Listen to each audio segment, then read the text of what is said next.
ఎవరురా నువ్వు ఇంత టాలెంటెడ్ ఉన్నావు? హలో మామా, welcome back to my channel. ఎక్కడికి వెళ్తున్నావు?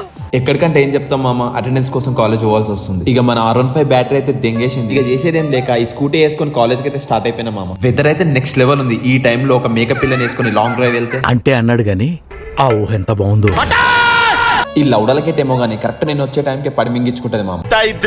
రైల్వే గేట్ పడ్డప్పుడు ఇట్లా ఉచ్చాగని ఉల్లిగలను చూసినప్పుడల్లా ఆ కుర్చీని మడతబెట్టి దెంగుతే మెడల్ ఇరగా దింగాలనిపిస్తుంది కానీ ఏం చేయలేని పరిస్థితి మామ. ఇక అట్లా కాలేజ్ పోయి క్లాస్ అయిపోగానే క్యాంటీన్ కి వచ్చి ఇక లైట్ గా ఆకలైతే egg cheese Maggi French fries and ఒక వాటర్ మెలన్ జ్యూస్ వాయించి పడి దింగిన మామ. ఇక మధ్యాహ్నం నుండి క్లాస్ బంక్ కొడదామని ఫిక్స్ అయ్యి సిఆర్ కి ఫోన్ చేసి అటెండెన్స్ మేనేజ్ చేయమంటే చదువుకోవడానికి మిమ్మల్ని కాలేజీకి పంపిస్తున్నారు, మీరు చదువులు ఆపేసి ఎక్స్ట్రా కరిక్యులర్ యాక్టివిటీస్ మీద పక్కన పెట్టేది. లౌడల మోటివేషన్ భరించలేక పోతే పోయింది అటెండెన్స్ అని కాలేజ్ బంక్ కొట్టి బయటకు వచ్చేసిన మామ. ఈ చల్లని వెదర్ కి మనోడు చక్కటి చిరునవ్వుతో గ్యాప్ లో బీర్లు అయితే సెట్ చేసి పడిదింగిన మామ.